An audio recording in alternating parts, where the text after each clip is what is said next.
नमस्कार दोस्तों, मैं हूं आपके साथ आकांक्षा यादव और आप देख रहे हैं 4 PM न्यूज नेटवर्क। क्या मोदी सरकार की उल्टी गिनती शुरू हो गई है? क्या बीजेपी आरएसएस की हिंदुत्ववादी नींव की जड़ें खुद उसी सरकार के फैसलों से हिलने लगी है? और क्या शंकराचार्य को निशाना बनाकर योगी आदित्यनाथ एक ऐसे राजनीतिक और धार्मिक संकट में फंस चुके हैं जिससे निकलना आसान नहीं होगा? ये सवाल आज सिर्फ राजनीतिक विश्लेषण का हिस्सा नहीं है, बल्कि साधु संतों, मठों, अखाड़ों और सनातन परंपरा से जुड़े करोड़ों लोगों के बीच गंभीर चर्चा का विषय बन चुके हैं। बीजेपी सरकार हमेशा हिंदुओं को जगाने, सनातन को बचाने और धर्म की रक्षा का दावा करती रही है, लेकिन अब उसी सरकार ने वो कर दिखाया है जो पिछले 19 सालों में कभी भी नहीं हुआ है। जी हाँ, पहली बार ऐसा हुआ कि बीजेपी की ही सरकार के कदमों के चलते चारों पीठों के शंकराचार्य एक ही मंच पर आने की स्थिति में खड़े हो गए हैं और अब दिल्ली में सरकार के खिलाफ मोर्चा खोलने की तैयारी हो रही है। एबीपी में छपी एक अहम खबर इस पूरे घटनाक्रम की गंभीरता को साफ तौर पर दिखाती है। खबर के मुताबिक अविमुक्तेश्वरानंद विवाद के बीच 19 साल बाद चारों शंकराचार्य एक मंच पर आ सकते हैं और दिल्ली में एक बड़ा आंदोलन हो सकता है। ये खबर अपने आप में असाधारण इसलिए है क्योंकि शंकराचार्य परंपरा में चारों पीठों का एक साथ आना बेहद दुर्लभ माना जाता है। तो आखिर ऐसा क्या हुआ कि जो शंकराचार्य आमतौर पर सत्ता से दूरी बनाए रखते हैं, वो अब खुलकर सरकार के खिलाफ एकजुट होते नजर आ रहे हैं?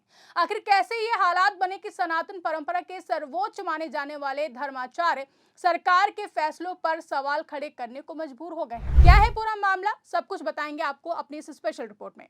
दोस्तों, मोदी सरकार के सत्ता में आने के बाद से लगातार जनता से सबूत मांगे जाते रहे हैं। कभी नागरिकों से कहा गया कि वो अपनी नागरिकता साबित करें, तो कभी वोटरों से कहा गया कि वो ये साबित करें कि वो वोटर हैं।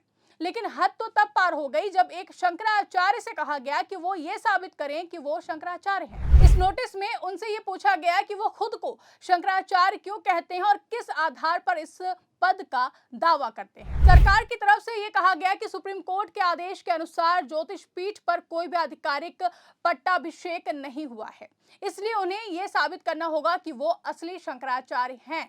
इस नोटिस ने न सिर्फ धार्मिक हलकों में बल्कि आम हिंदू समाज के बीच भी गहरी नाराजगी पैदा कर दी है। स्वामी अविमुक्तेश्वरानंद ने इस नोटिस पर तीखी प्रतिक्रिया दी और साफ शब्दों में कहा कि शंकराचार्य का फैसला न मुख्यमंत्री करता है, न राष्ट्रपति और न ही कोई सरकार करती है। शंकराचार्य का निर्णय केवल अन्य शंकराचार्यों और गुरु शिष्य परंपरा के अनुसार होता है। अब देखिए कि शंकराचार्य पद आदि शंकराचार्य द्वारा स्थापित 4 पीठों से जुड़ा हुआ है, जिसमें ज्योतिष पीठ, बद्रीनाथ, द्वारका पीठ, पुरी पीठ और श्रृंगेरी पीठ शामिल है।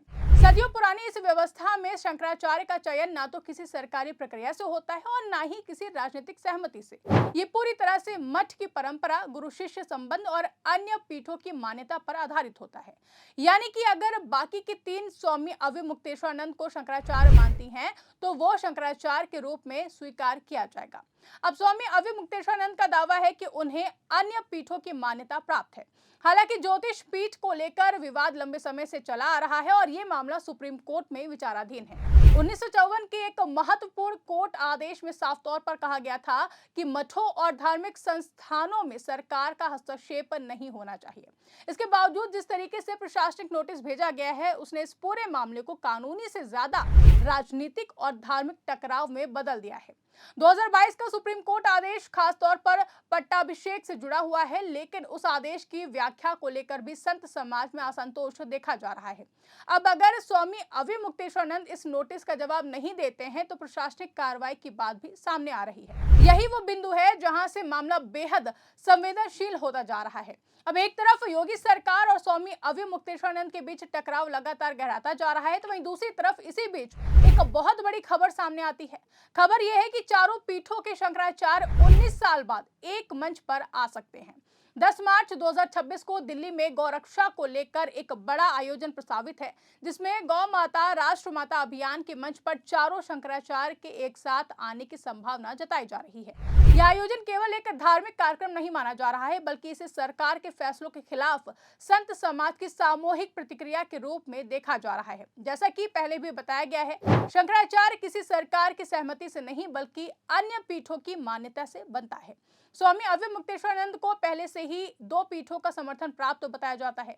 ऐसे में अगर तीसरी पीठ का समर्थन भी खुलकर सामने आ जाता है, तो असली और नकली शंकराचार्य का विवाद काफी हद तक कमजोर पड़ जाएगा। यानी कि योगी सरकार की तरफ से जो शंकराचार्य को नोटिस थमाया गया है उसका कोई मतलब नहीं बनता है। आज सत्ता की आंखों में आंख डालकर पत्रकारिता करना मुश्किल हो गया है। हम पर मुकदमों से लेकर चैनल को बंद करने का दबाव बनाया जा रहा है। मुश्किल दौर है लेकिन हम हार नहीं मानेंगे। इसीलिए 4PM को ज्यादा से ज्यादा ज्वाइन करें और स्वतंत्र पत्रकारिता को जिंदा रखने के लिए जितना हो सके हमारा आर्थिक सहयोग करें। उम्मीद है कि आपके सपोर्ट से ये जंग भी हम जीत जाएंगे। आपको बता दें कि पूरी पीठ के शंकराचार्य निश्चलानंद अब तक स्वामी अविमुक्तेश्वरानंद के नाम पर खुली सहमति नहीं जताते रहे थे, लेकिन हाल ही में माघ मेला क्षेत्र में उन्होंने अविमुक्तेश्वरानंद को अपना लाडला कहा है। इस बयान को संत समाज में बेहद अहम संकेत के रूप में देखा जा रहा है।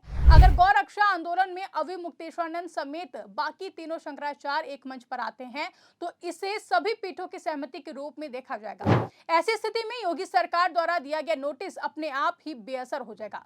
यानी कि सरकार की तरफ से जो बार बार कोशिश की जा रही है कि स्वामी अविमुक्तेश्वरानंद को बदनाम कर दिया जाए, उनको किसी तरह नकली शंकराचार्य साबित कर दिया जाए, वो सारी कोशिशें बेकार हो जाएंगी। अगर ये चारों शंकराचार्य एक साथ एक ही मंच पर आ जाते हैं और वो भी सरकार के खिलाफ, उस सरकार के खिलाफ जो खुद को साधु संतों का हितैषी बताकर अपना वोट बैंक तैयार करती है।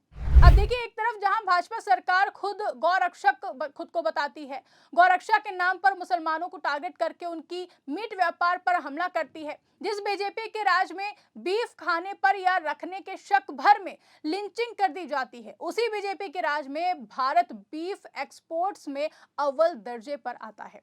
मतलब एक तरफ साहेब गौ माता की रक्षा के नाम पर राजनीति करते हैं और दूसरी तरफ उसी का चोरी छिपे व्यापार करते हैं। सरकार की इसी दोहरे चरित्र के खिलाफ शंकराचार्य अविमुक्तेश्वरानंद आवाज उठाते आए हैं। गाय की रक्षा के व्रत के तहत उन्होंने सिंहासन और छत्र तक का त्याग कर रखा है।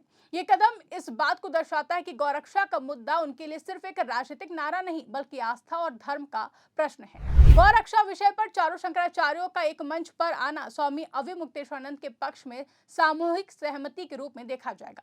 सभी शंकराचार्यों का आमंत्रण भेजने की तैयारी की जा रही है। अब देखिए, इससे पहले 19 मई 2007 को बेंगलुरु में राम सेतु को लेकर आयोजित सम्मेलन में चारों पीठों के शंकराचार्य एक मंच पर आए थे। उससे भी पहले 1779 में श्रृंगेरी में पहला चतुष्पीठ सम्मेलन हुआ था, जब इतिहास में पहली बार चारों शंकराचार्य एक साथ नजर आए थे।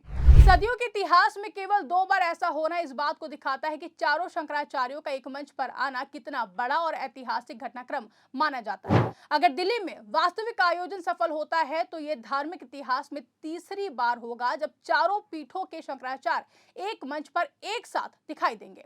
गौरक्षा आंदोलन को लेकर पहले भी कई आंदोलन हुए हैं और स्वामी अविमुक्तेश्वरानंद सरस्वती इस विषय पर कई बार खुलकर अपनी बात रख चुके हैं। कंप्यूटर बाबा ने भी इस सम्मेलन को लेकर कहा कि धर्म, संस्कृति और राष्ट्र चेतना को जागृत करने और गौ माता को राष्ट्र माता घोषित करने के पावन संकल्प के साथ 10 और 11 मार्च को दिल्ली में संत सम्मेलन आयोजित किया जा रहा है।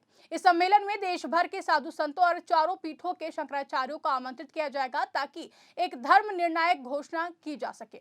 उनके अनुसार गौ माता केवल आस्था नहीं बल्कि राष्ट्र की आत्मा है। अब देखिए, पूरा विवाद सिर्फ एक शंकराचार्य के नोटिस तक सीमित नहीं रहा है। ये टकराव उस रेखा को छू रहा है जहां राजनीति और धर्म आमने सामने खड़े दिखाई दे रहे हैं।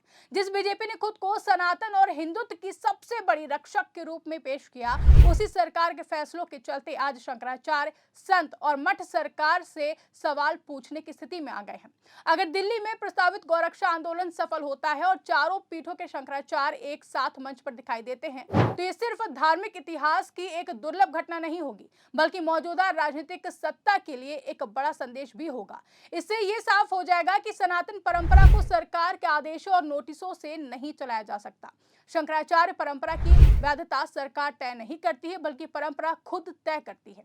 ऐसे में सवाल यह है कि क्या मोदी सरकार इस टकराव से सबक लेगी या फिर यह विवाद और भी ज्यादा गहराएगा? क्या हिंदुत्व की राजनीति करने वाली बीजेपी अपने ही धार्मिक आधार से टकराकर कमजोर पड़ेगी? आने वाले दिनों में ये सिर्फ राजनीति का एक मामला नहीं रह जाएगा बल्कि धर्म से जुड़ा एक विवाद भी है।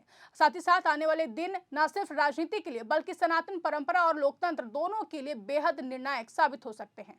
इस पूरे मामले को लेकर आप क्या सोचते हैं, कमेंट करके हमें जरूर बताइएगा। अगर वीडियो पसंद आई हो तो वीडियो को ज्यादा से ज्यादा लाइक और शेयर करना ना भूलें। चैनल पर नए हैं तो चैनल को सब्सक्राइब जरूर कर ले और देखते रहिए 4PM न्यूज नेटवर्क।